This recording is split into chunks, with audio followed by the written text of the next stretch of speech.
Selamat sore Mbak Alin, sehat? Sehat, Bu.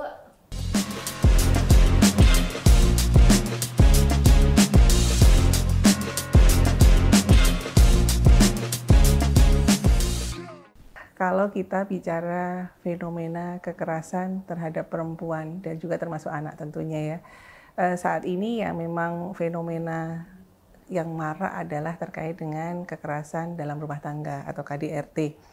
Ini tentunya menjadi kalau masih terjadi di masyarakat, kita semua tentunya prihatin ya Mbak ya.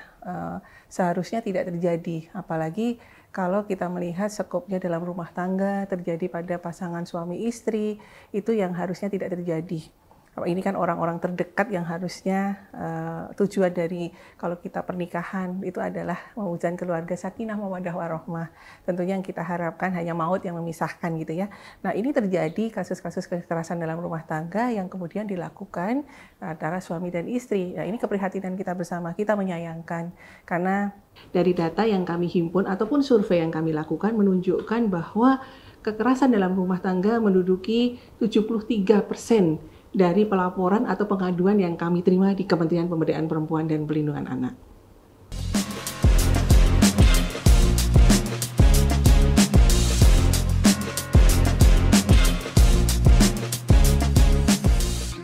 Bisa jadi ya, tapi sebetulnya kalau kita melihat dari survei, dari yang kita lakukan selama ini, riset-riset, kajian, itu memang menunjukkan bahwa faktor terbesar itu ekonomi. Karena inilah yang menjadi akar masalah ya kalau bicara KDRT. Tetapi tentunya tidak bisa diasumsikan ini menjadi faktor utama dan satu-satunya.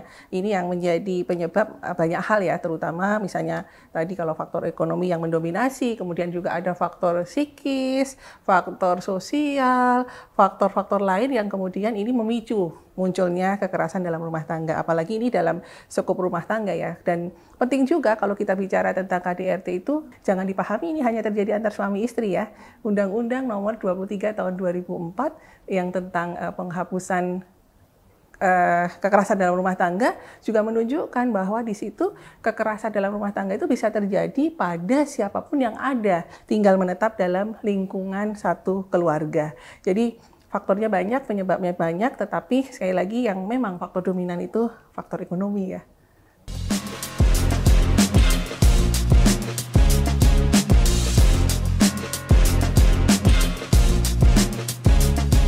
Ya, inilah yang kemudian melatar belakangi. Kalau kita melihat Indonesia bagaimana mengatur tentang, kan sudah ada undang-undang perkawinan ya Mbak Alin ya.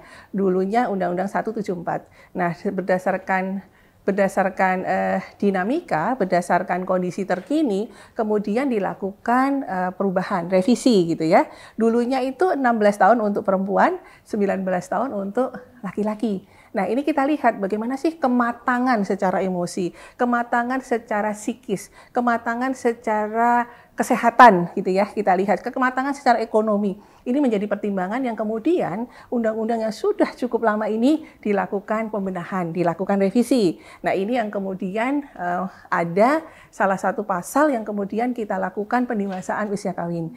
Itu 19 tahun. 19 tahun saja ini rata-rata sudah cukup atau selesai di usia pendidikan menengah ya rata-rata. Ini harapannya mereka sudah mampu untuk menjalani kehidupan baru, kehidupan rumah tangga, tetapi ternyata kematangan usia itu menjadi penting. Ini juga menjadi salah satu faktor penyebab sekarang ini yang kita lihat ya, banyak yang pasangan muda, pasangan yang baru lulus sekolah gitu ya, lulus kuliah, ternyata ini perlu juga artinya kesiapan secara mental itu menjadi penting. Sekali lagi faktor-faktor emosional yang kadang-kadang hal-hal sepele kekerasan dalam rumah tangga itu bisa berawal dari hal-hal yang sifatnya sepele, komunikasi yang terputus, ketidakpercayaan, kemudian ketergantungan pada salah satu pasangan. Nah ini yang kemudian seringkali mengakibatkan KDRT itu terjadi. Tapi kalau saya yakin, kita semua tentunya yakin, kalau kita semua merasakan apa sih sebetulnya kalau kita menikah, tujuan akhir kita sekali lagi adalah rumah tangga yang baik, rumah tangga yang saling terbuka, komunikasi jalan, kemudian juga menghindari terjadinya hal-hal kecil yang kemudian memicu menjadi persoalan besar, bahkan paling bahaya kalau itu sudah terjadi KDRT yang secara fisik ya. Tetapi juga banyak jenis-jenis kekerasan dalam rumah tangga kan, ada kekerasan fisik, ada kekerasan verbal, dan juga ada kekerasan penelantaran ekonomi juga ada di sana.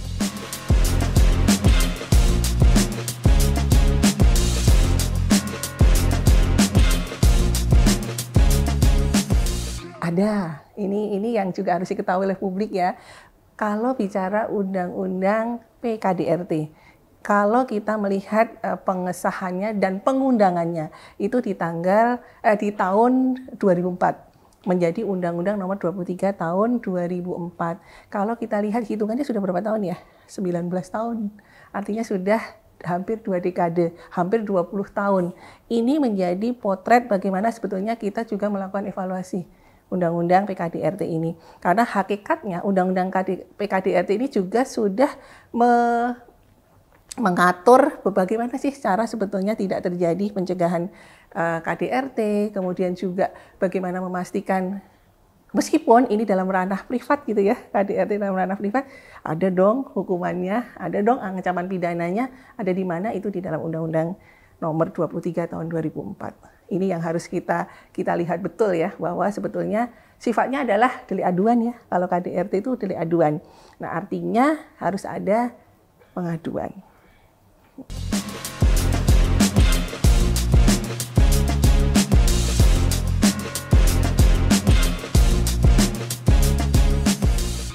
Intinya saat ini pertama Mbak Alin, ruang aksesibilitas untuk pengaduan sudah cukup terbuka.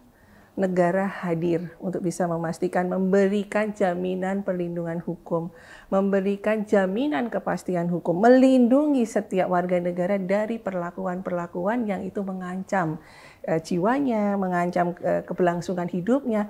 Ini tentunya menjadi kesempatan yang baik untuk bagaimana masyarakat berani kampanye kita ya. Ini juga sekaligus nih kepada masyarakat. Sejak 2 tahun terakhir kita mengkampanyekan yang namanya Dare to Speak Up. Ini menjadi sangat penting karena apa?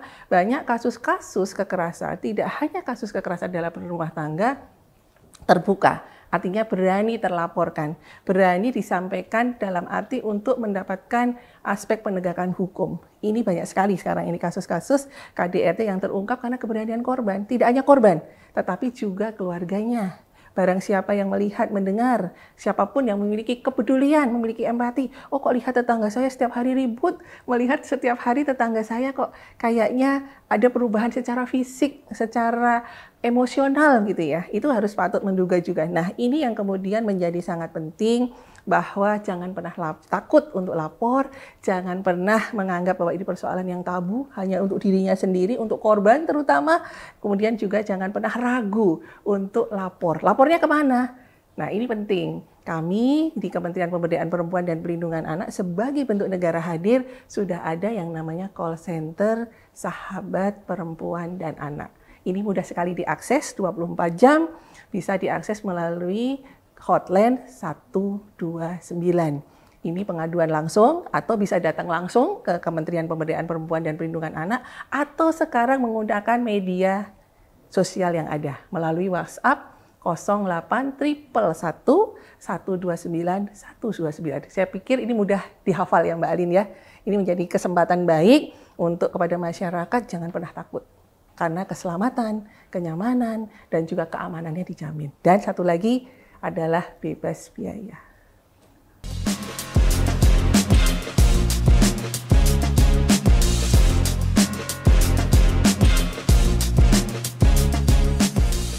Ya, kita harus mencegah.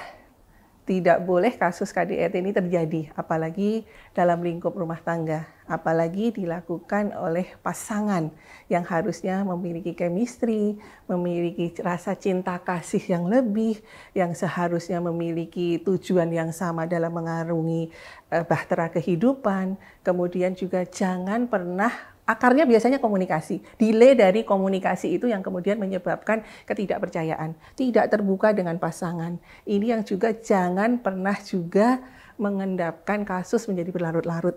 Biasanya ini ya, dari faktor-faktor kecil, kecemburuan, kemudian tadi disebutkan Mbak Alim, ada faktor yang sangat sensitif, misalnya terkait dengan ekonomi, kemudian juga terkait dengan ketidakpercayaan, bisa dari orang lain. Nah, makanya yang terpenting adalah percaya pada pasangan. Jadi jangan sampai juga ketika ada kasus-kasus yang itu perlu klarifikasi tidak hanya dengan orang lain, dengan pasangan pun juga penting. Ini menjadi sangat penting, jadi sekali lagi esensi mencegah menjadi sangat penting, dan jangan pernah ditutup-tutupi. Kita bisa menyampaikan pada keluarga kita, pada orang tua kita.